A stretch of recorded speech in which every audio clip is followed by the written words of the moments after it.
So for over 30 years, Harry Houdini dazzled audiences with his different stunts and superhuman endurance. So what finally put him 6 feet under? The Hungarian-born escape artist jumped off bridges while handcuffed and wearing leg arms. He slithered out of sealed milk cans filled with water, and he devised a Chinese water torture cell in which he submerged and suspended upside down by his ankles. None of those did he. I guess he was able to get out and survive. So Houdini's heart-pounding getaways usually involve a healthy dose of trickery, and but they were also genuine risk. In 1915, Houdini nearly suffocated during a stunt in which he was shackled and buried under 6 feet of dirt. Houdini had made a career out of surviving the impossible, which only made the circumstances of his 1926 death all more mysterious. The 52-year-old performed before a packed audience in Detroit on October 24th, but was rushed to the hospital afterwards with an apparent case of appendicitis. He died just a week later on Halloween, leaving his legions of admirers bewildered.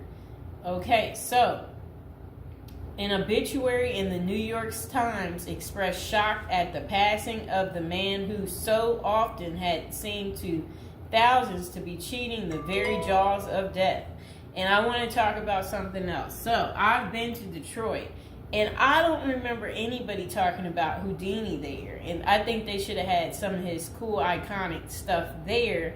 But I did see they had Houdini stuff in Las Vegas when I was in Vegas. So, I don't know why they don't have it set up in Detroit. So Houdini's final performance. The strange series of events that led to Houdini's demise had kicked off several weeks earlier on October 11th. 1926, while being shackled into his Chinese water torture cell during a performance in Albany, New York. So it says he was struck on the leg by a piece of faulty equipment. He hobbled his way through the rest of the show, but was later found to have sustained a fractured left ankle. Against doctors' orders, Houdini continued his torture and traveled to Montreal, where he gave a lecture at McGill University. Just a few days later, on October 22nd, he invited some McGill students to visit him in his dressing room at the Princess Theater. The magician's sore ankle was still bothering him, so he plopped down on a couch while the group chatted. At some point, a student named J. Gordon Whitehead arrived and asked Houdini if it was true that he could resist hard punches to his abdomen, a claim that the magician had supposedly made in public. According to witness Sam Smits, when Houdini said the rumors were true, Whitehead abruptly delivered 4 to 5 terribly, forcibly deliberate, well-directed blows to his stomach. Houdini was still reclined on the couch and had no time to prepare for the punches, which appeared to leave him in considerable pain. And now would be a good time to like the video and to subscribe to my channel. Do you like this new series? This is the Death series, and there will be more series to come and more episodes from the Death series as well. And do you like my prison series? And if you haven't checked out my prison series I created just for you, you can go ahead and check out my playlist. And there's also a love spell series that I think you will enjoy too checking out. Okay, so Houdini brushed off the incident at the time, but that same evening he began to complain of discomfort and stomach cramps. His condition only worsened the next day when he boarded an overnight train to Detroit for a new run of performances. The magician developed severe abdominal pain, cold sweats, and fatigue, and his temperature rose to 104 degrees. A doctor suspected appendicitis and instructed Houdini to go to a hospital, but the performer insisted on taking the stage for his opening night show at Garrick Theater. Isn't that really funny? He still wanted to work even though he wasn't doing so well. Okay, he proceeded to struggle through his routine before collapsing immediately after the final curtain. The show would be Houdini's last. The same night, he was taken to a Detroit hospital and prepared for surgery. Doctors successfully removed his appendix, which was found to have ruptured several days earlier, but it had already poisoned his insides. Despite a grim prognosis, the magician clung to life until October 31st, when he died with his wife Bess and his two brothers by his side. The official cause of Houdini's death was listed as peritonitis caused by a ruptured appendix. At the time, the magician's doctors firmly believed that the illness was the result of so I guess some guy had given him something backstage during an encounter in Montreal.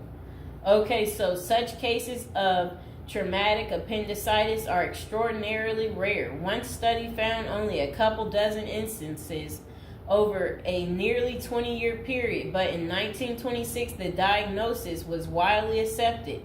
Houdini's life insurance company was even forced to pay his wife a double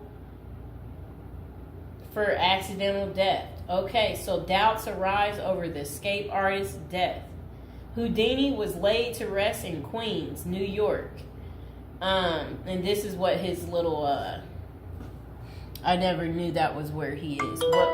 There he is right there. Okay, that was his tombstone.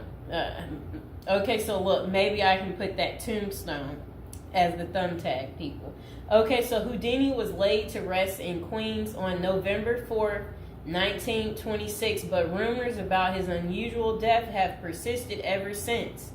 Many of the theories tend to focus on the magician's contentious relationship with spiritualism, a pseudo-fed religion whose adherents once claimed it was possible to communicate with the dead through seances and mediums.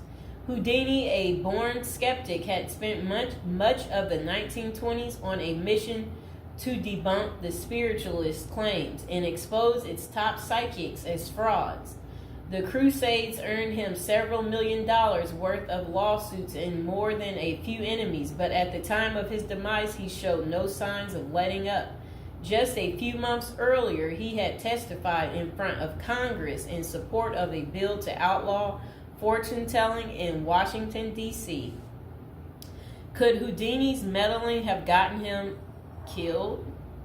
In the 2006 biography, The Secret Life of Houdini, authors William Kalash and Larry Sloman contend that the magician's death may have been a carefully planned assassination by members of the spiritualist community. If one were to suspect Houdini a victim of foul play, they write, then the section of organization crime that was composed of fraudulent spirit mediums must be considered likely suspect. Okay, so Kalash and Sloman argue that the spiritualists had a history of poisoning their enemies, and they note that no autopsy was ever performed to confirm Houdini's death. I wonder why. So his death was actually caused by appendicitis. If someone were hell-bent on poisoning Houdini, it wouldn't have been very difficult, they concluded. Considerable debate has also focused on J. Gordon Whitehead, the McGill student who supposedly delivered the potentially fatal gut punches to Houdini's Montreal dressing room. In the 2005 book, The Man Who Killed Houdini, author Don Bell floated a theory that Whitehead may have been in league with the spiritualists, some of who had previously threatened to harm Houdini or have him beaten up. Bell concluded that there was not enough evidence to connect Whitehead to any kind of criminal plot, but others have argued that he was an enemy agent who stalked Houdini during the magician's time in Montreal. Okay, so was Houdini murdered? The true cause of Houdini's demise may never be known for sure, but the majority of scholars tend to dismiss the murder theories as mere speculation. For them, the more pressing question is whether Houdini's ruptured appendix had any connection to the stomach blows he received a few days earlier. Don't forget to like the video, and if you're new to the channel, go ahead and hit that subscribe button.